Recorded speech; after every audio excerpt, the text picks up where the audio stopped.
We started off with 3 programs back in 1978, collections of artifacts that these mothers wanted to bring into their children's classrooms, and they're all part still of our offerings for our programs, the Mirror Magic, the Inside Story, and In Days Gone By. But we've also changed over the years to bring programs that are curriculum-based that schools need. The diversity of our programs is fabulous. We have art, we have science, we have social studies, we do have some ELA. I've been working in elementary schools, and I've seen what an incredible impact these programs and how loved they are by teachers and how excited students are. And now that I've become an elementary school principal, they're one of those things that the teachers hang on to. They don't care what the budget crunch is. Give me my Scotia Glenville. We provide a safe, easy, affordable way to enrich the lives of children in our community. The most important thing is that these children don't just have the opportunity to look at something through glass. They can actually feel it and touch it and try it on. Allowing a child to hold a tool from an Iroquois Indian that could be as old as 8,000 years old, and to know that an actual Native American used it and carved it, I think that's invaluable to be able to hold it in your hands. I can see that it sparks children's imaginations, and that's a wonderful thing. Really not only love it, but get so much out of it. It's something that I don't have the resources to do, because you come with just suitcases and suitcases full of manipulatives that I know that I just don't have access to. And we also come with the expertise of how to use those manipulatives, and it's just, boom, you come in, you set up, and it's perfect. It just works.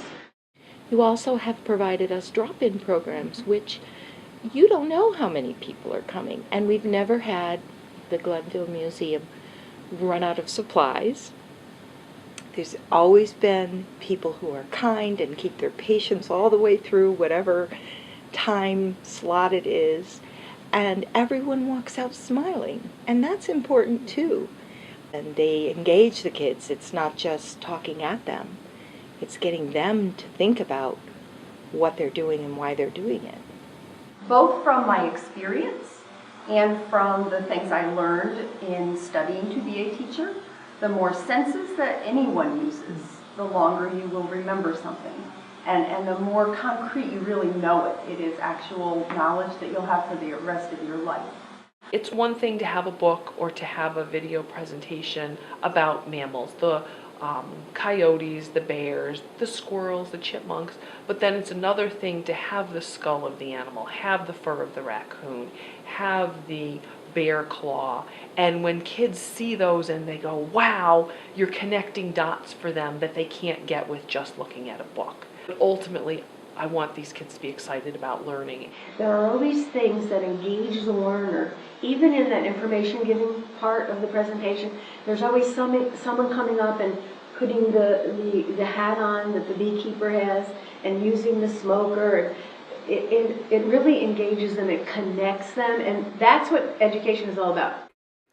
Life is messy, and some of the best experiences are when you get in there and you make 40 mistakes, get a little better each time. Sometimes you stop and you have an epiphany and you turn around and you do things completely differently. But that's what life is. That's what real problem solving is all about.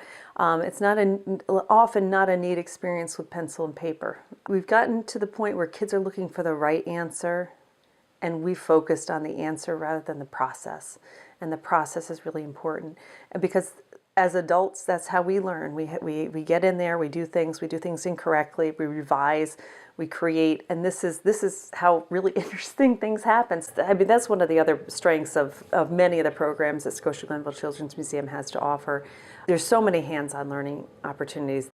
When a child gets to touch something, to feel something, to pour something, to string something, to build something, a lot of times their visual spatial intelligences are activated a little bit differently than in even some of the fabulous whiteboard activities that we have, smartboard things going on.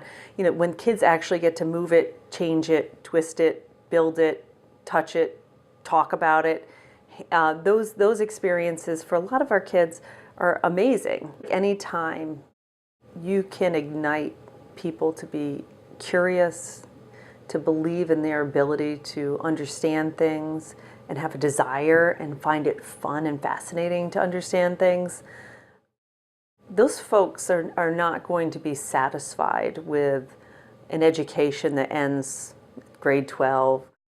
Those are the types of learning experiences that are lasting. Those are the types of learning experiences that give kids confidence as a learner. Like, oh, they're not going to tell me the answer. They're reflecting back, okay, what's the question? What do you think?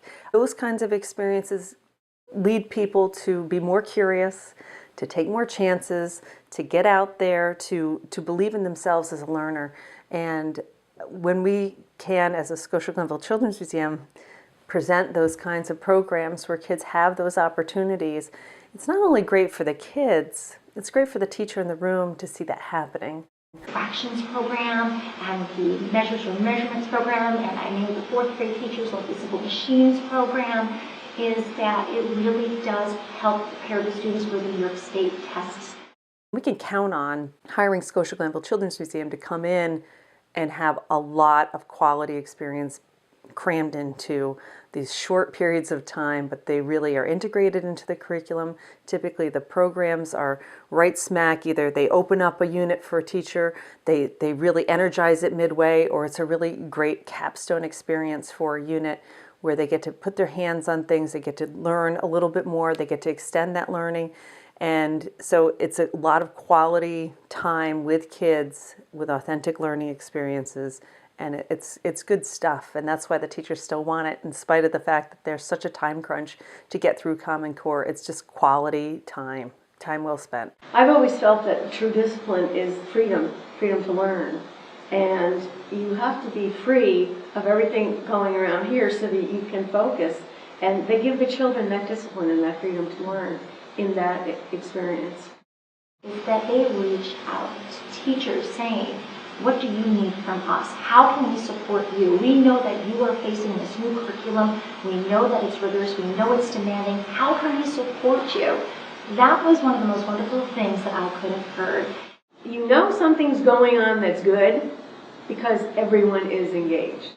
Museum programs are developed to be complementary to what's going on in education. And even though education is changing, we're trying to change and be current with what we're doing so that we can continue to be an impactful part of the education village that works with all of our children in the area.